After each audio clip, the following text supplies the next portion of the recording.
Hi, I'm Dan Orr, President of Divers Alert Network. Today I'm going to be talking with you about diver fatalities. Everything we do in the out of doors does involve some risk, and diving, of course, is no different. Divers Alert Network has for many years been collecting information on diving injuries and fatalities. Each year we report on about 1,000 cases of decompression illness and about 100 fatalities. There's also some information out there on incidents that we would also like to know about that we can then pass on to you to help make diving safer. Each year, and we have for the last number of years, published an annual diving report. That report contains information on the fatalities and injuries, as well as information from something that we call Project Dive Exploration. PDE actually is data that comes from downloadable computers that involves dive profiles and helps us correlate diving profiles with injury situations. Now, before Dan ever got involved in that, the information was available from an organization called the National Underwater Accident Data Center, which was at the University of Rhode Island. That program was run by John McAniff, and John McAniff collected information on injuries and fatalities, in his case primarily professional fatalities and injuries, but there was some recreational information in that as well. And so he collected and published that information from 1970 to 1982. When he retired, he actually called and said, "Would you like that information?" We said, "Absolutely." So he shipped 9 filing cabinets worth of his original data up to Divers Alert Network. We also have information on fatalities and injuries coming from the cave diving community. Prior to coming to Dan, I was the dive safety officer, associate dive safety officer at Florida State University, and I was also on the board of directors of the National Association for Cave Diving. So I knew those folks very, very well. When they were going to get rid of some of the information they'd been collecting, they called and said, "Would you like that data at Dan?" And I said, "Absolutely." So they shipped all that information up to us. So now we have information not only from the data that we've been collecting since 1987, but also information from as far back as 1970 from the National Underwater Accident Data Center, and all the cave diving fatality information that actually goes back into the 1950s. So literally we have the largest storehouse of accident, injury, and fatality information in the entire world. And what we want to be able to do is to make that information available to researchers so they can look through all of that, analyze all of that, to try to help us identify trends that we can then pass on to the recreational diving community. Now, one thing that we've been trying to do over the last number of years, especially with this Project Dive Exploration, is try to get some understanding of the incidence of injury in recreational diving. Now, what we've done is to look at different types of diving activities. And we've had interns who actually will go out in the field and help us collect data. Well, one of the things that we looked at was diving from liveaboards. And as you can see from the slide, diving from liveaboards, we collected nearly 20,000 open water dive profiles. And the incidence of injury is about 1 per 10,000 dives. Now, when you think about liveaboard diving compared to other diving, liveaboard diving involves a dive master and it involves people whose responsibility is to make sure that your dives are safe. They give you a lot of information for your dive planning. They give you information about the dive site itself, the depth of the dive they'd like you to go to, the potential for currents, or anything else that you should be aware of when you are planning your dive and your safe diving activity. So the incidence of injury is relatively low. Now, when you look at people who are diving from the shore, diving from day charters possibly, or diving from their own personal watercraft, we collected information on a little bit over 16,000 open water dives, and the incidence of injury, as you can see, is 3 times higher. It's 3.2 per 10,000 dives. That information is very, very important, and when you think about it, you can actually understand why there's a difference. Because again, when you were on a liveaboard, you had people there who were doing nothing but making sure that your dives were safe. Whereas people who are diving from the shore, or people diving from their own boat, or even people diving from a day charter possibly, may not have access to that information. They also be people who may not have been diving very often or diving frequently and may be doing dives well beyond their personal capability. So the risk is indeed higher. Now, when you look at another group, which are dive professionals, their risk is significantly higher. We looked at over 5,000 of those dive profiles, and the incidence of injury is now 10. So it's significantly higher. And when you think about that, of course, especially those of you watching this who are professionals in the diving community, you understand that you're in the water dealing with students, you're in the water dealing with divers, and you may have to do things that you wouldn't normally do as part of your own recreational dive. So therefore, you may have to go up or do ascents much more quickly than we'd have expected because you're chasing someone. You may have to do a rapid descent or movements back and forth. They're doing a lot more work than you would tend to do if you're simply out there enjoying yourself on a dive. So for professionals, the risk is higher. Then we looked at a fourth group, and these were people who were diving in deep water, diving on wrecks, diving in water that's much colder than you'd find in other places. We looked at over 5,000 of those profiles, and the incidence of injury is dramatically higher, nearly 30 per 10,000 dives. And when you think about that, of course, the divers are down there doing a lot more work. The divers are down there in much colder water. They're doing things that increase their breathing, possibly increase the gas absorption that's going on in their tissues, and therefore the risk of injury is significantly higher. Now, we've talked about injuries, so we're now talking about fatalities. Fatalities, of course, is the focus of this presentation. And as I mentioned earlier, there are about 100 fatalities each year that we have information on that come from our membership in our territory in Dan America. When you look at the injuries we talked about before, it ranges from 1 to about 30 per 10,000 dives. When you look at fatalities as a group, it's actually about 15 to 20 per 100,000 divers. So it's a little bit different measure, and it's something that does seem to be significantly higher, but it is similar to the rate of automobile accidents in the United States. Now, when you look at the data that we've collected from all of these sources, as far back as 1970 until the most recent year, 2010, and you look at that, the trend appears to be downward. There are peaks and valleys there, as you can see, and there was a peak there in about 2007, but the overall trend is downward. So we are hoping that with the information we're able to provide to the diving community and all of the education they're getting from a variety of other sources is going to help us significantly increase the knowledge out there in the diving community and reduce the diving fatalities. A number of years ago, we looked at our vision statement. We decided to redo our vision statement, and our vision statement now is striving to make every dive, that's every single dive, accident and injury free. Now, one thing we have started to do is a notification system, which is part of our dive fatality surveillance project.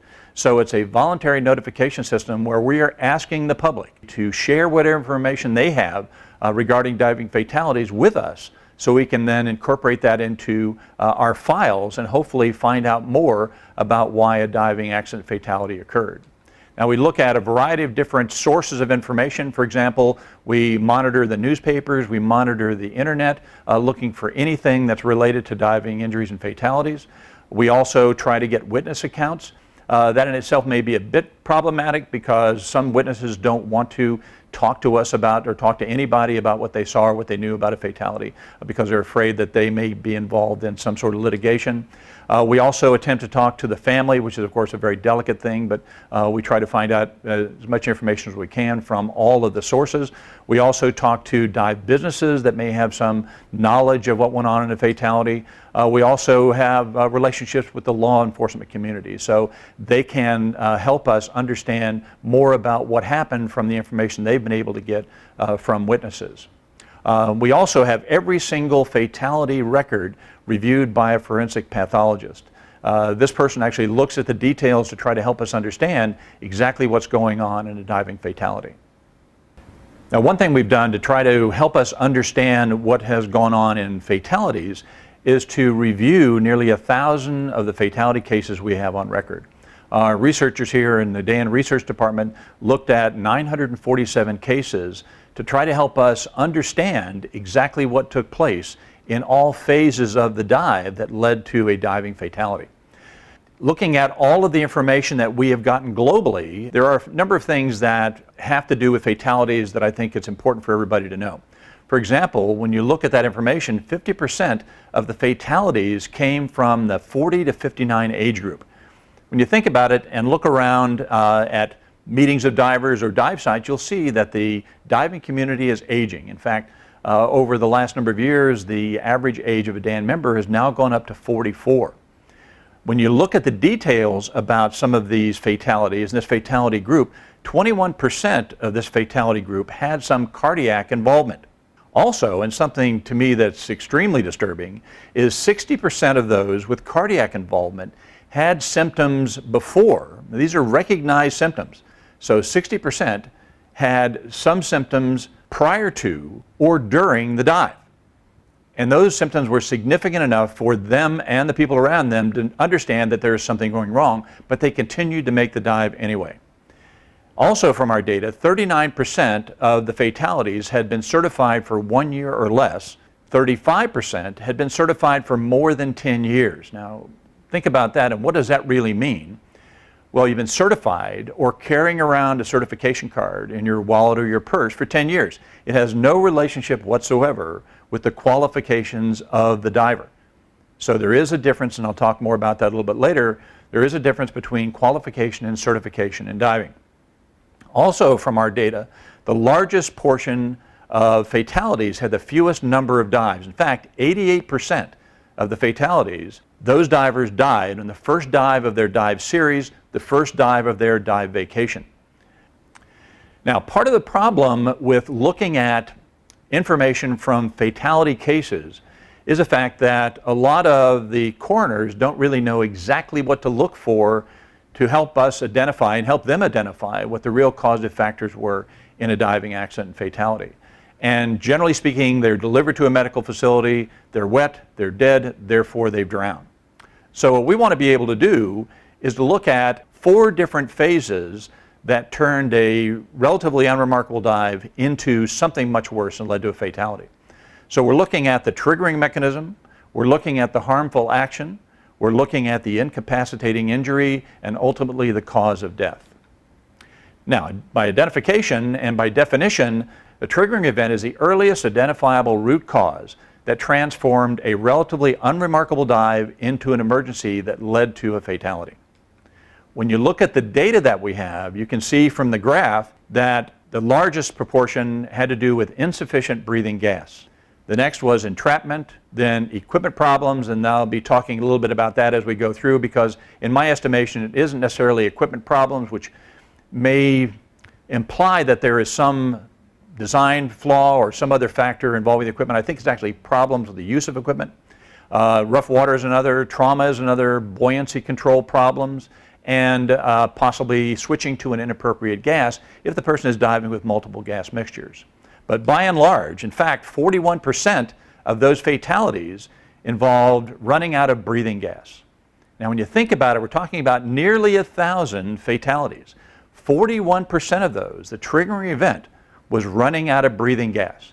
That means that possibly over 400 people, 400 divers, could be alive today if they were able to manage their breathing gas. To continue our discussion about fatalities, I'm going to tell you a story. And I'm going to tell you a story about something that was, or at least appeared to be, something relatively minor that led to something a lot more serious. Here you have on the screen a scuba cylinder and tank band. Now the circle is over the buckle, and when you look very closely, there is a plastic buckle there, and there's a slot in that plastic buckle, and the strap is supposed to go through that slot and be velcroed down so the buckle can't pop open during a dive. Now, in this discussion of all these different steps, I'm going to tell you a story about a couple of divers who got into the water and were swimming a short distance across the surface to a large buoy. They were then going to descend feet first down to a wreck on the bottom in about 100 feet of water. And mechanically, it's a relatively easy dive to do, but because of some things that happened, it turned into something a lot more serious. Because one of the problems is if you happen to have that buckle slip open, then the cylinders you can see here can slip out of the backpack, and it's difficult enough to deal with on the surface, but it's much more difficult to deal with underwater. And what happened in this particular situation was as the divers started their descent down towards the bottom, they were descending feet first, and as one of them moved around, they actually bumped that plastic buckle, and because it wasn't velcroed down, it popped open. When it popped open, the cylinder slid out of the backpack, and the person took their right arm, they reached under their right arm and grabbed the cylinder and pulled it under their right arm, which pulled the power inflator hose over their left shoulder, which made it impossible for them to control their buoyancy as they were descending towards the bottom. Now, the next step in this cascade is called the harmful action. And the harmful action, by definition, is a root cause, generally a reaction, rather than a planned and practiced action that exacerbates or makes the situation a lot worse. From the data you see here, These are all harmful actions. The predominant one, of course, is an emergency ascent.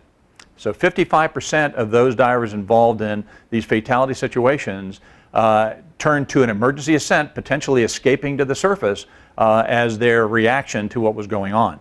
You can also see that some of them involved insufficient gas, so they ran out of breathing gas.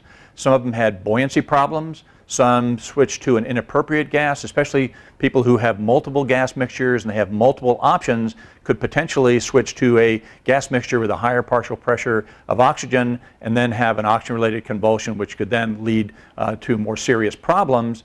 Some of those folks also had problems with equipment, and some even had problems with entrapment, where during the process they actually went the wrong direction and therefore became entrapped and weren't able to make it back to the surface.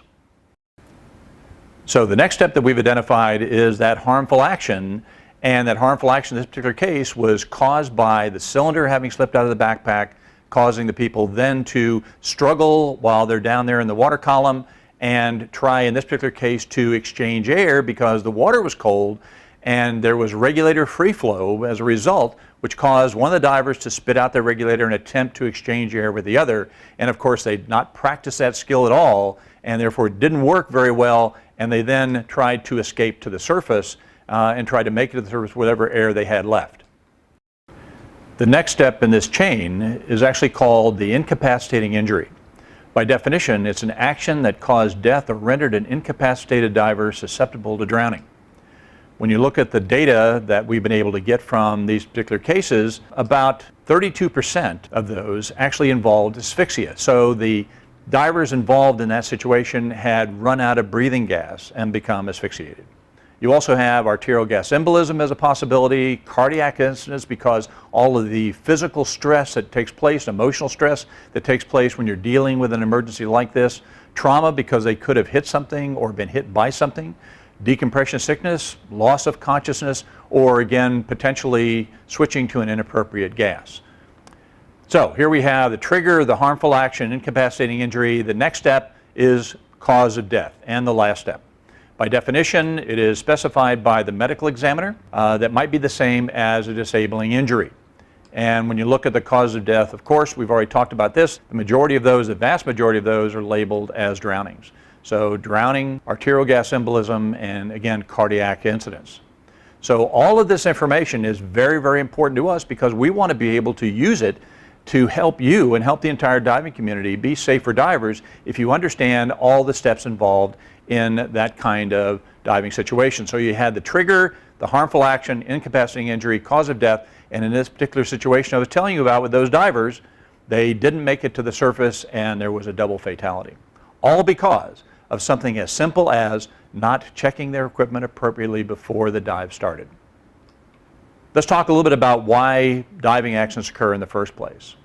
When you look at the information that we have here at Divers Alert Network and all the experiences that we have as individual divers, all the experience that I have and others here, we can identify some things that are very important having to do with diving injuries and diving accidents. For example, when you look at all of the stuff we have access to, it becomes obvious that a lot of it has to do with the lack of training, experience, and qualifications as a diver. And that also involves what we call diving outside your personal safety envelope. Now, your personal safety envelope is defined by the experiences that you have as a diver, and not only just getting in the water and getting back out again, but the quality of those experiences and the learning that's taken place in those experiences. Also is defined by the training and education that you've had, not only the certification courses you've taken, but seminars like this one and other training programs and educational activities that take place that expand your body of knowledge as a diver. The certification card that you have, and of course the certification cards are important, but it simply implies that you've taken a course at some point in time and doesn't necessarily imply that you have the level of qualifications that you should for a particular dive.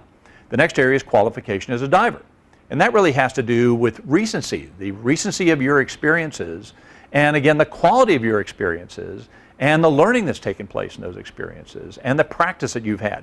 All of that involves qualifications. Qualification as a diver is different than certification. Certification, of course, is that card you carry around in your wallet or your purse. Qualification really has to do with the quality of the dives you've made and the number of dives you've made. For example, my brother and I both got certified as open water divers back in 1964. During that period of time, he's made maybe 200 or 300 open water dives. I've made somewhere around 8,000 or 9,000 open water dives, and our qualifications therefore are significantly different. But even though I've had thousands of open water dives, I still take the opportunity to practice my skills and use a very slow, methodical approach to getting back in the water again each time I go diving. Okay, when you talk about technology, technology is something that's extremely important in your personal diving safety envelope. That technology is important because you have equipment that can help you plan your dive and execute your dive. You have pressure gauges, you have dive computers, you have rebreathers, you have technology that is now much better than it ever has been to make diving a lot safer. Then you also have to worry about attitude. Attitude is extremely important. You need to make sure you have the right attitude for those dives. I'm sure all of you have been around divers who had kind of an unusual, strange attitude. And in those particular cases, the best thing I can tell you is you can always say no. There's no reason why you have to dive if you are uncomfortable or not feeling appropriate for the dive, and you can always say, no, I'm just going to sit on the boat, or no, I just don't want to dive. And it's also important to make sure you don't push the edge of your personal safety envelope without first increasing your abilities as a diver.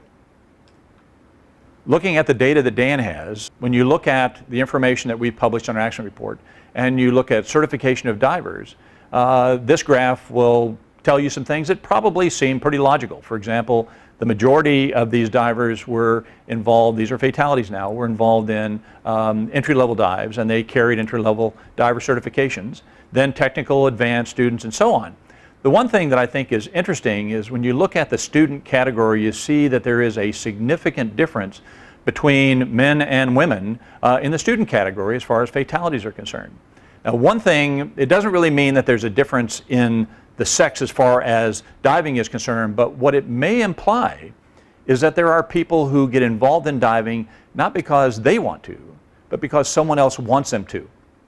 So you shouldn't be involved in scuba diving or any other activity unless you truly want to do it yourself, because then you're going to be able to put your time and effort and your entire focus into becoming the best diver you can be. The next category would be breathing mixtures. So when you look at the breathing apparatus and gas mixes being used, you can see something that of course seems logical, and it is logical because the majority of people are using scuba air, even though the next category is scuba nitrox, which is something that you're going to be seeing more of as time goes on. In fact, there are a lot of people now who are using nitrox on every single dive, not to extend their bottom time, but simply to make diving safer. For example, on the last liveaboard trip I was on, every single diver on that trip used nitrox on every single dive. Not one of them was using it to extend their bottom time. They were all using it with air tables or with air computers to give themselves a little bit of safety margin. Now, when you look at maximum depth of the dive, when you talk about fatalities, automatically you think, well, if it's a fatality, it's got to be a deep dive. Well, that's not really true. The vast majority of fatalities occurred in depths that were shallower than 60 feet. Continuing on now, too many firsts. When you look at what happens in fatalities, sometimes it involves someone doing something for the very first time, besides just trying to focus on the dive, but doing things that could have distracted them, doing things that could have put some additional stress on them. So these firsts are very, very important to consider. And these firsts are things, for example, like using a piece of equipment for the very first time, using a camera for the very first time, using a new dry suit for the very first time, going into a different diving environment for the very first time. Possibly you were trained in freshwater and you're going to saltwater, or vice versa for the very first time. And so if all these firsts are happening on that dive, it can put a lot of stress on the diver, creating a situation called task loading. Now, task loading creates something called perceptual narrowing, where you only visualize things in a very narrow field. But it also creates something even more significant. For example, response narrowing. And response narrowing means that you can only respond in a very narrow way based upon skills that are learned skills. So if you've just done something and mastered something one time and one time only, if you're called upon to use it in a stressful situation, I can't guarantee it's going to work. In fact, in a lot of situations it doesn't. So you need to make sure that your skills are practiced often enough so that they are learned skills, so that when a crisis occurs, then you can deal with it effectively using the skills you've been trained to do and practiced to do. The next category would be physical problems. There are people that we've seen in our database that have very limited exercise tolerance. So when they're called upon to swim against a current, when they're called upon to deal with wave action, for example, at the surface, they have a hard time doing that because they simply can't cope with the exercise requirements. There are people, of course, who have poor cardiovascular fitness. We've talked about some of that as well. Thermal stress, too hot, too cold, where you're struggling to get into that dry suit in the summertime, then to get into cold water, which then can create some problems for the diver. And a significant problem that we see is failure to recognize symptoms or denying you had them. Remember, we talked about that a little bit ago with people who had cardiac symptoms before and during the dive, and they denied they had those, not only putting themselves at risk because they ultimately involved in a fatality, but also putting others that they're diving with at risk. Also, when you look at distribution of fatalities by age, and as we talked about before, the DAN membership is aging. The entire diving population is aging. And that means that there are some issues that may have to be dealt with that are issues of age. It doesn't mean that you have to stop diving when you reach a certain age. In fact, there are a number of people who are diving in their 70s, 80s, and even their 90s. So as long as you're in good health, good physical condition, there's no reason why you can't continue to dive. Now, let's talk about weight a little bit. This is a graph that shows information from 3 different categories. One is PDE. If you can remember, we talked about that earlier. It's Project Dive Exploration.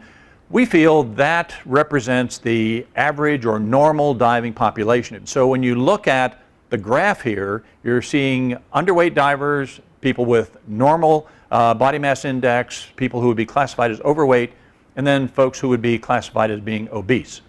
So in Project Dive Exploration, which is represented in the yellow bars, you can see that there are very few people who are in the underweight category.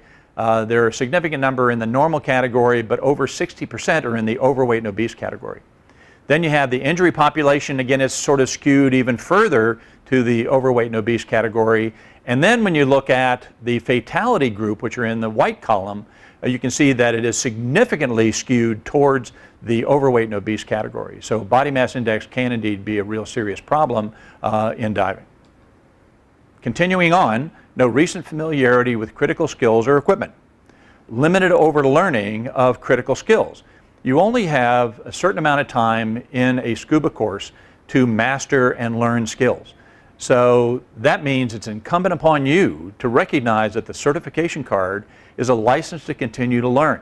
And so you have to continue to practice those skills after you've been certified. Next category is no practice, no recent practice or reinforcement of basic and emergency skills. Those skills are, especially the more complicated ones, are complex psychomotor skills that require a lot of practice and reinforcement for those skills to become learned skills. Next category would be no standardized pre-dive ritual involving equipment configuration and checking. One thing I'll be talking about at the end is what I call the culture of diving safety, where you do things out of practice and habit and ritual.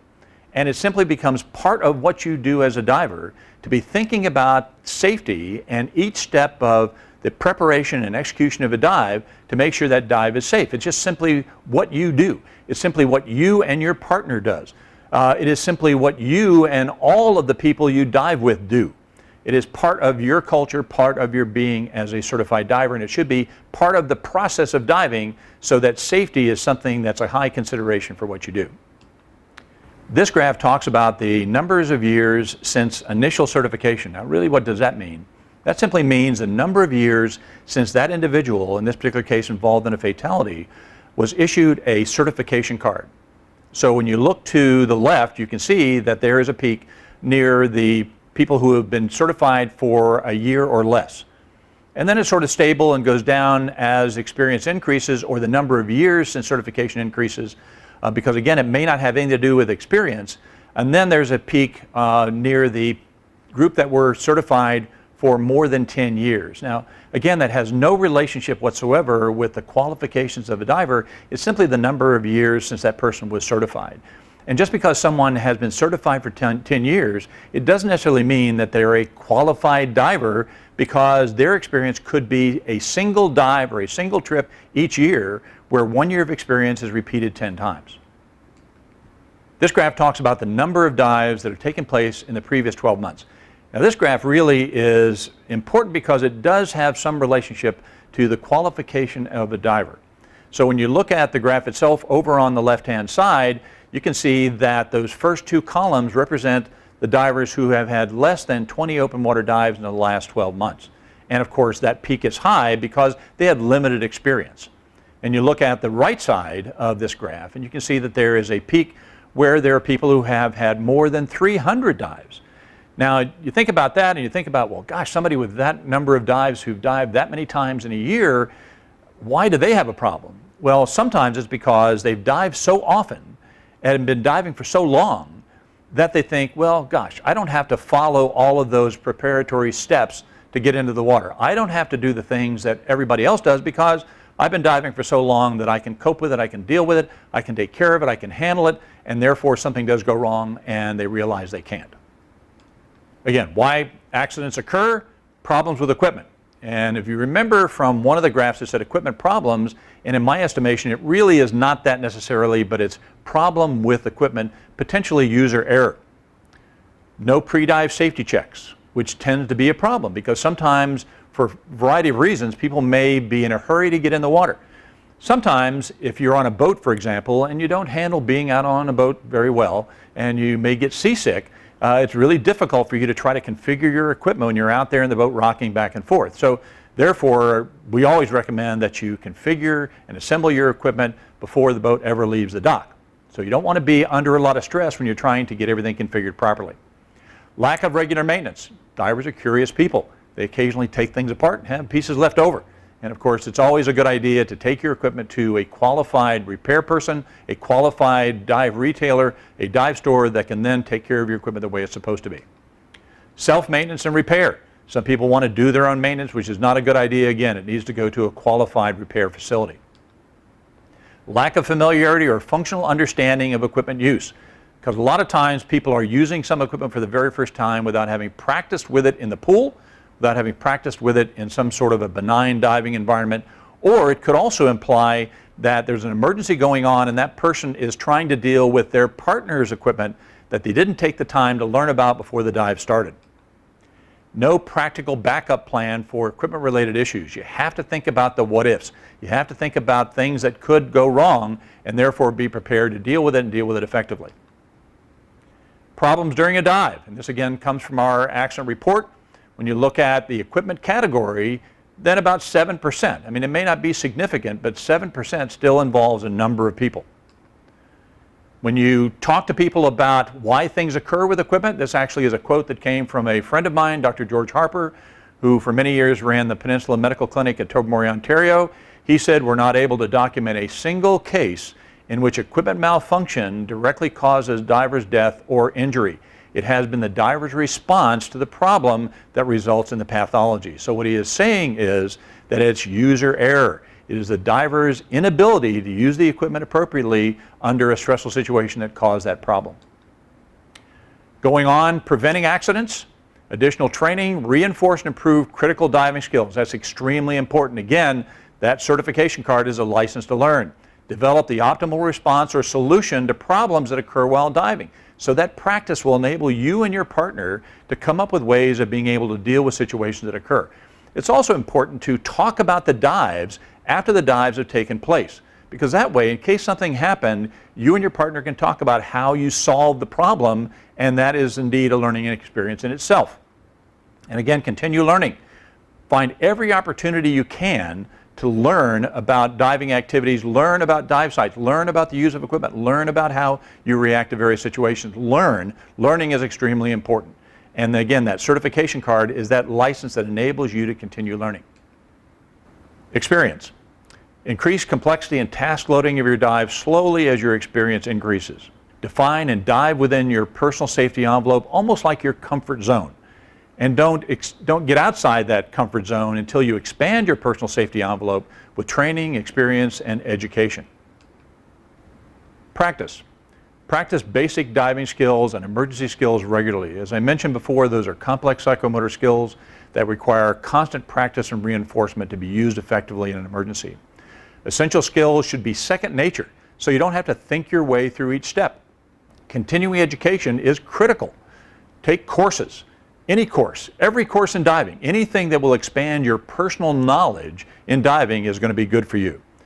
Be involved in clubs, because clubs provide that social activity, provides you with an opportunity to dive with other people and learn from other people, because you can consider each one of those club members as a mentor to help you learn more about diving.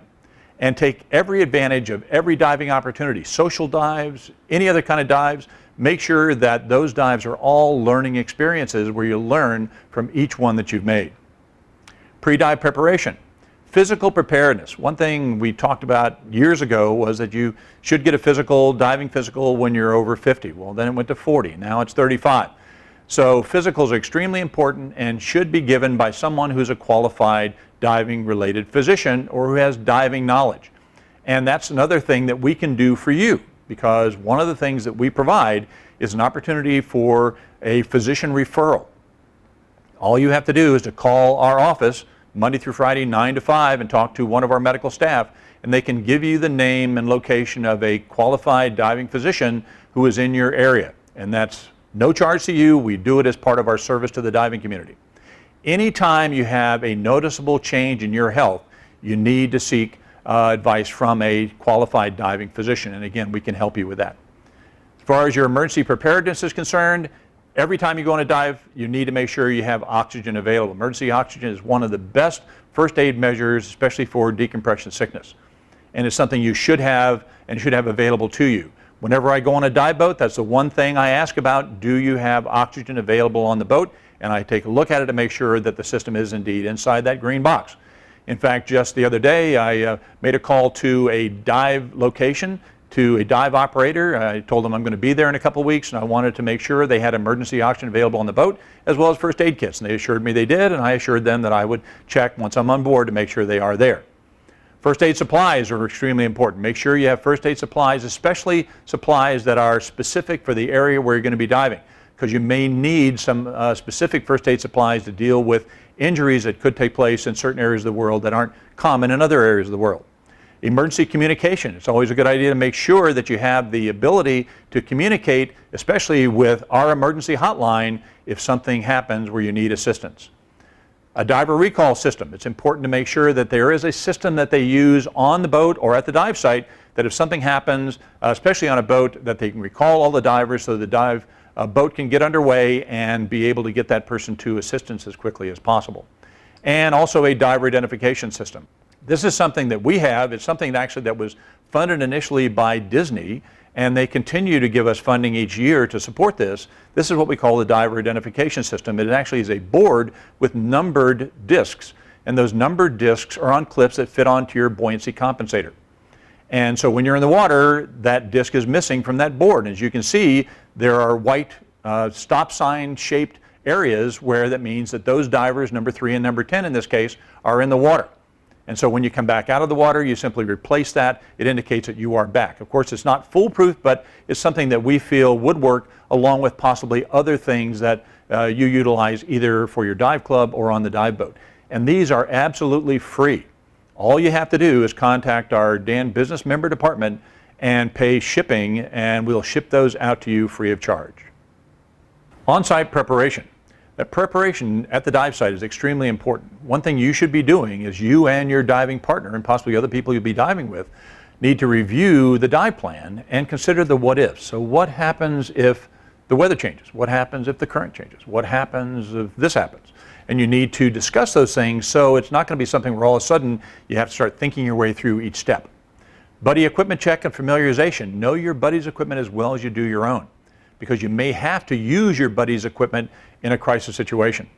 And again, what's extremely important is that equipment configuration and checking ritual, to make sure that you are in the habit of going through the same steps every single time, so it becomes a habit, it becomes part of what you do in every single diving experience. And then do a pre-dive safety check and a pre-dive equipment check, where you're checking the equipment, what I call from strap to strap, mast strap to fin strap, and everything in between, because I'm a firm believer in the fact that if you do check and correct all of those errors prior to getting in the water, you are less likely to have a situation you can't cope with that could result in a diving injury or fatality. Controlled entry. Controlled entry is very important to make sure that you do an entry into the water. Conduct a post-entry check to make sure everything is there and in place, because in the act of entry, you do have water rushing up the front, water rushing up the back, and occasionally that can push your mast strap forward, which then can cause your mast to drop off and flood or create a problem during the dive. Controlled descent and ascent. So you need to make sure that you do a controlled descent. Feet first descents are always important and always easy to do, because that way it makes it easier for you to control your buoyancy. Safety stops. Safety stops are now part of what we do as divers. It actually is the culture I was talking about. So it's now just simply something everybody does to do a 3 to 5 minute stop at 10 to 15 feet below the surface. One of the things that I've started doing is a safety stop on the descent. Now that may seem unusual, but if you're diving with somebody who you haven't been with before, somebody who has limited experience, I'd much prefer to stop at 10 to 15 feet below the boat, or 10 to 15 feet below the surface, to make sure that everything is okay with my diving partner before we continue our descent to the bottom. I'd much prefer to do it there than being down at 100 feet or 60 feet or 70 feet, and all of a sudden I ask if you're okay and my partner says no, and then we've got to go all the way back up to the surface. So it's always much better to be 10 or 15 feet below the boat to deal with those problems and just go back up to the boat rather than trying to deal with it in much deeper water. And dive with a partner who has similar goals, because you want to make sure you and your partner are enjoying the dive together and doing the things together, rather than getting down there and having competing goals and then end up fighting underwater, which could be a real serious problem. Remember, anyone can call a dive for any reason, anytime.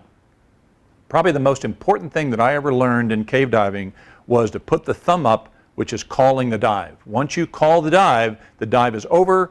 No one continues. You abort the dive, you return to the surface with no discussion, no recrimination, no problems whatsoever. The dive is simply over. Everybody in a dive group should have the ability to do that and terminate the dive when they feel uncomfortable. Never hear her say, "Don't worry, I will take care of you." That by far is the most dangerous thing you can hear or say to someone, because it implies that someone is not as qualified as they should be for the dive. Dive only when you're fully prepared. And peer pressure can indeed be deadly. So don't let someone talk you into or pressure you into a dive. When in doubt, best thing you can do is stay out. There's no reason in the world why you have to dive. So make sure you're diving only when you're fully prepared and diving only when you want to. Throughout this presentation, we've been referring to the Dan Accident Report. And here you see a couple of copies on the screen. And this is now a free downloadable file. So anybody, Dan member or not Dan member, can access it on our website, which is www.dan.org. And you can access that, download those files, and read about all of the things that are in those reports, both project dive exploration data as well as injury data and fatality data. And all of that's extremely important to make you a safer diver. Also, Dan members have access to Alert Diver magazine. And Alert Diver magazine has a wealth of information, especially mission-related information, from our medical department, from our research department, from our education department. So that's available to Dan members. Books and other periodicals. Here we have a book that Eric Douglas and I wrote on diving safety, has a wealth of information from our experiences. And also, as I mentioned before, and one thing I keep talking about whenever I'm talking to groups about safety, is this culture of diving safety. We together, as a diving community, can learn to do these things over and over and over again to make sure that we are focusing on every single step necessary to make every single dive safe. And of course, everything we do, Dan is always here for you. We're always here to provide you with information. We're always here to provide you with support. And we are indeed here with you when you need us and need us the most.